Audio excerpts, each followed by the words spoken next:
the baby. This is for grown-ups. It's not for babies. The baby food diet is the new hot trend after celebrities like Jennifer Aniston. Whatever. And, like, when did she need to lose weight? When was Jennifer Aniston a big, chunky girl? Huge. And who's Cheryl Cole? I don't know who that is. Who's Cheryl Cole? Anybody know her? Well, she's a celebrity. They apparently both in recent interviews spoke about the great results they had eating baby food to lose weight. As a result, baby food sales are through the ceiling. Awesome. In some places, and for some brands, they're seeing increases of 40, 50, 60%. So I don't know how exactly it works. Do you just like open a jar of baby food and that's your meal? So. Or babies gain weight. I mean, yeah, that's the thing. Babies have baby fat. I guess, how does that work for? And I mean, are they literally eating it out of the jar? Eating it out of the jar? Are they preparing it and making smoothies out of it? I started losing weight as I started ordering something specific off the menu. I got to where before they would bring me a menu and I'd look it over and go, okay.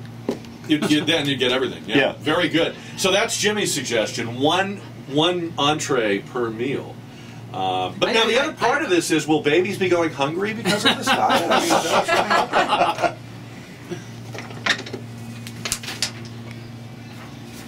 I guess that's why celebrities adopt babies. They're starving steal them. their food. There's something that just doesn't make sense about watching. What are the merits of the baby food diet? It doesn't explain. Is it like nutrient laden? Well, yeah. I mean, if you think about it, I guess I'm just speculating. I'm certainly no expert. In a jar or a container of baby food, you'd have a very high concentration of nutrition, right? Because very small quantity. I guess maybe it's like packed with good things. It doesn't seem like it'd be very satisfying. I mean, it's like 3 teaspoons. Well, I mean, you're not too far removed from when your daughter was a baby. I'm not too far removed from when I was a baby. Yeah, well, but even like when my kids wanted baby food, sometimes you're like, what does this taste like? Oh yeah, I tasted all. I mean, and let me. There are a couple of the bananas are pretty good. Yeah. Peaches maybe, but the other stuff is like, it's horrible. Yeah, see, that's a great diet. We're going to get rich. You know, we just came up with this idea. We prepare food that just tastes horrible. Come over to my house, Jim. You got that going on. All right. We were talking last hour about the Republican field. It's very thin. They don't seem to have found a leader who can inspire. I mean, we're looking for someone who has the fire in the belly. We're looking for someone who's unapologetic about their country. I think I have found that politician. Honey, you should say that. You need to roll this clip. Put on your headphones, everybody, and roll this clip. This is a speech before Congress this week. Listen to this.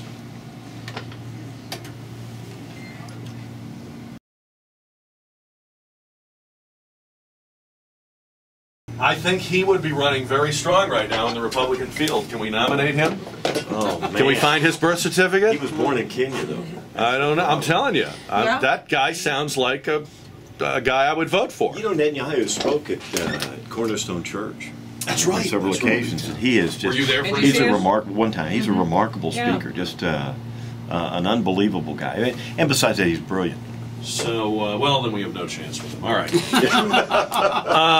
Oprah. People would not be able to pronounce his name. Oprah wrapped it up this week. Trish, are you a big Oprah fan? You know, I had a conversation about this with a colleague in the office, and I like Oprah, but I'm not one of those hardcore devotees that you don't rush home to by Oprah. Catch the show. No. You know, and there were some people in the office that had turned it on in the conference room, and people were welcome to come down there, and I don't get it. You let them watch it on company time? Well, part of my question was, do we not have billable time that we could be racking up at this point? But I'm just, anyway, I don't get it. I'm just not one of those Oprah, like I said, fanatics. We asked people this week, what is the secret to Oprah's success? Jade, you're in the entertainment business. You've got to hold an audience. You've got to hold a different audience every time you walk out there. You don't have Oprah's advantage, if you will, of a built-in, every day they make an appointment with her. What is her secret? I'm not completely sure about the demographics that she draws in, but just over the years, I know what attracted me was I'm a big feminist, and I love to see women, you know, in power, just because I remember times, and I remember times in history just by reading, that they didn't have that. So her fan base seems to, or the people that listen to what she says, everything she says, seems to be these women who, like, they live vicariously through her. And I think throughout her reign, and I can say that, that has been her secret. That has been her secret because she's known her fan base. She knows the angles that they're going to appreciate. She knows what they're going to whoop and holler for. And she's done that consistently. I don't know many men who have been like, yeah, I gotta watch Oprah, you know. Well, I wonder if that's... glitter. I will say this, though. There are certain people in the media, you just made me think of this, who you can't admit you watch or listen to, right, but you do. And I've always thought with her, not always, but for many years I've thought with her, there might be guys that watch her. Oh, absolutely. It's kind of like, a lot of them, and just can't say it. It's kind of like Family Dollar. Like, we all go there, but you don't want people to know you go there. Hey, I got the shirt. I think she's done an incredible job raising, you know, certain types of awareness on really, you know, critical issues, whether that's, you know, child abuse and recovering from tragedy, and, you know, ultimately there's triumph, and, you know, but the other thing that I think that she's done remarkably well is that she has been able to relate to, I think, those women that have had challenges with weight and keeping weight off, you know, the fact that she's yo-yoed back and forth. And so, I mean, I think that she has provided a connection, you know, to some of those women that, you know, that struggle with those issues and other issues. You know, so many people bring up the weight. That's so interesting. That seems to be her emblematic because she's human, and people look at her and go like, I experienced that too. Lost all that weight, gained it back. And it's wrong, because my weight has fluctuated, and I get no credit for that.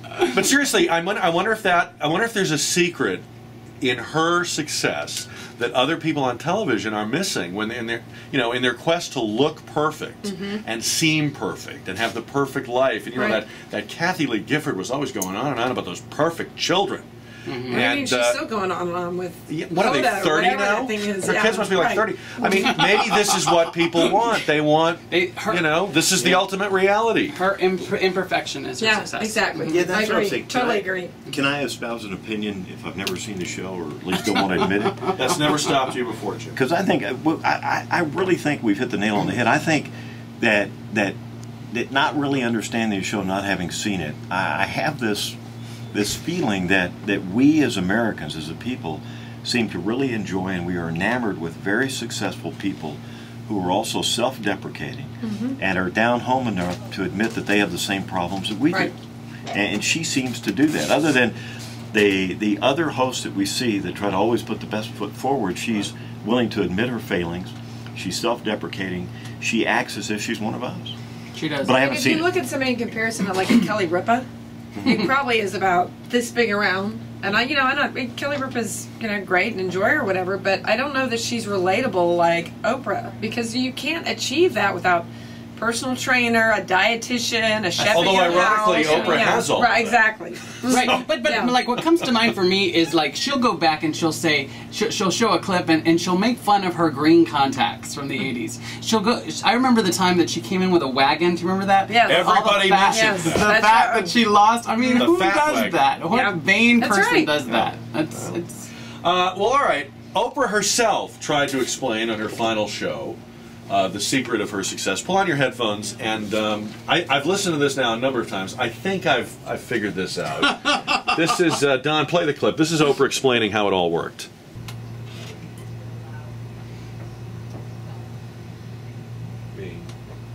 Wait, I got lost. Can you play it again? I just looked away for a second. You. Me. You. Me. Connected. Each of you. I need to go lie down. Hey, you know, that's exactly how I feel about y'all. Yes! I've never had the courage to say it until this moment. You're missing the point, guys. You're supposed to play it backwards and you hear Jesus Christ. Oh, okay, alright. Paul is dead. What do you guys think about, I know it's kind of an old story now, but he's still kicking around, Dominique Strauss-Kahn, the French financier, the head of the IMF. It was reported this week, a couple of things, that his wealthy friends are trying to pay hush money to the hotel maid. That's a shock. I can't believe that. You ought to ask Arnold about that. Exactly. And also that he is getting, for his severance, $250,000 we're paying for. So he comes to New York, he jumps a maid, we pull him off that Air France plane. Now we're stuck with him in our justice system, and we have to pay his severance. Boy, this is a great deal, this IMF. I'm glad we got into that. Tell me more. What do you think's going on here? A lot of people think in France and in Europe that he's being framed.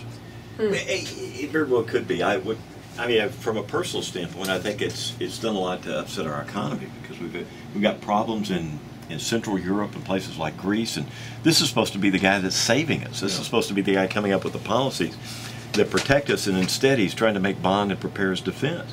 And it could very well be that he's set up. I mean, that seems to happen a lot in these kinds of situations. Well, they're saying, you know, he's the kind of powerful person that there'd be a lot of vested interest in, you know, bringing him down. There would be a lot, but it's, you know, when you're running down the hallway naked and they catch you on the video camera, it's a little harder to try to explain the setup. Sometimes you just need ice in your room, Jimmy. I mean, somebody's so smart and do something so stupid. He's a man. You know, it's a problem. You just see so many Democrats getting so much trouble over sex, and Republicans getting so much trouble over money that we see history. Lately, but, well, I was going to say there's been plenty of reverse vice. Trouble over sex. Well, anyway, But you know, and now that Trish mentioned that, I finished that thought. Yeah. Is he does have a history of being a serial pervert. So. Catches up with you. Interesting too. Here he is. He's the guy who's going around telling these European countries austerity, cutbacks. He's staying in a $3,000 a night suite. He's flying first class on Air France. He needs a bus. They're not making socialists like they used to.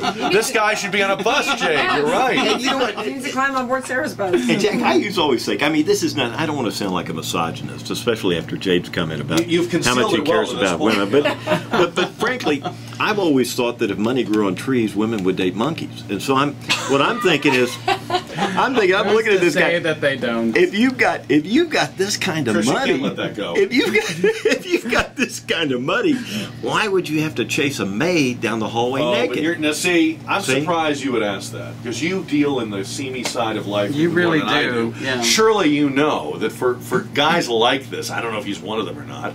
It doesn't matter if they've got a gorgeous wife at home, a supermodel wife. Look at these celebrities who have beautiful Tiger women. Woods. Look, I would never do this. It's the conquest, Jimmy. Now, I want to go on record as saying that I would never do this, and I want Liz to know that. But you would never stay in a $3,000. No, I'm getting ready to tell you something. Come on, man, let me finish this deal because I'm thinking this is very esoteric.